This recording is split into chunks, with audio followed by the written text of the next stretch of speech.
हर नागरिक की ये मुख्य जिम्मेदारी है कि वह महसूस करे कि उसका देश स्वतंत्र है और देश स्वतंत्रता की रक्षा करना उसका कर्तव्य है। ये कथन है आदरणीय सरदार वल्लभ भाई पटेल जी का। तो दोस्तों, आज है 31 अक्टूबर और आज उनकी जयंती है। तो नमस्कार दोस्तों, आलिया स्टडी पॉइंट में आप लोगों का स्वागत है और आज हम लोग जानेंगे सरदार वल्लभ भाई पटेल जी के बारे में।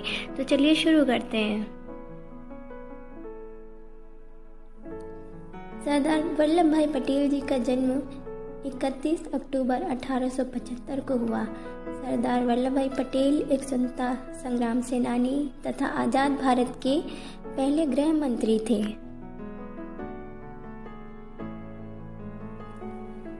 स्वतंत्रता की लड़ाई में उनका महत्वपूर्ण योगदान था, जिसके कारण उन्हें भारत का लौह पुरुष भी कहा जाता है। 31 अक्टूबर 1875 को गुजरात के नाडियाद में सरदार पटेल का जन्म एक किसान परिवार में हुआ था। इनके पिता का नाम झवेर भाई तथा माता का नाम लाडबा देवी था। अपने 3 भाई बहनों में सबसे छोटे और चौथे नंबर पे थे। तो चलिए बात करते हैं इनकी शिक्षा के बारे में। सरदार वल्लभ भाई पटेल की शिक्षा का प्रमुख स्रोत स्वाध्याय था। उन्होंने लंदन में बैरिस्टर की पढ़ाई भी की और उसके बाद पुनः भारत आकर अहमदाबाद में वकालत शुरू की। स्वतंत्रता आंदोलन में भागीदारी सरदार वल्लभ भाई पटेल जी ने महात्मा गांधी जी से प्रेरित होकर की और उन्होंने स्वतंत्रता आंदोलन में भाग लिया था। स्वतंत्रता आंदोलन में उनका पहला योगदान खेड़ा संघर्ष में दिखा।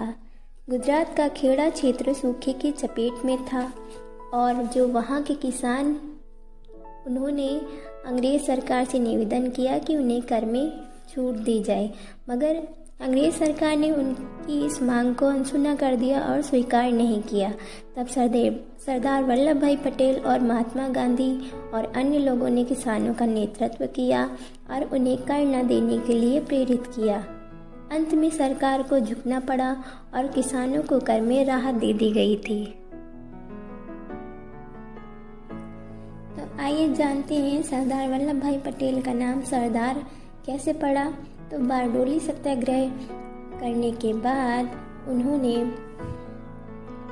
पहले बारडोली सत्याग्रह में उन्हें सरदार कहा गया और बाद में ये सरदार शब्द उनके नाम के साथ जुड़ गया।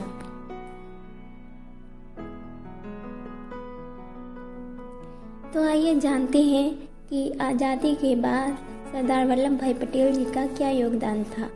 आज़ादी के बाद ज़्यादातर प्रांतीय समितियां सरदार पटेल के पक्ष में थी।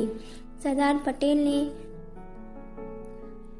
पटेल जी को उप प्रधानमंत्री और गृह मंत्री का पद सौंपा गया, मतलब कि वो आज़ाद भारत के पहले उप प्रधानमंत्री और गृह मंत्री थे। जिसके बाद उनकी पहली प्राथमिकता क्या थी? देश की जो रियायतें थी उन्हें जो है भारत में शामिल करना और एकीकरण करना। इस कार्य को उन्होंने बगैर किसी लड़ाई झगड़े के बखूबी किया और हमारे देश को एकता के सूत्र में बांधा। इसके बाद इन्हें महात्मा गांधी जी द्वारा लौह पुरुष और भारत के बिस्मार्क की उपाधि दी गई। उन्होंने हमारे लिए जो किया उसके लिए भारत सरकार ने उन्हें श्रद्धांजलि अर्पित करने का विकल्प चुना और गुजरात में उनकी एक ऊंची प्रतिमा बनवाई, जिसे स्टैचू ऑफ यूनिटी के नाम से जाना जाता है। ये स्टैचू ऑफ यूनिटी देश की एकता का प्रतीक है।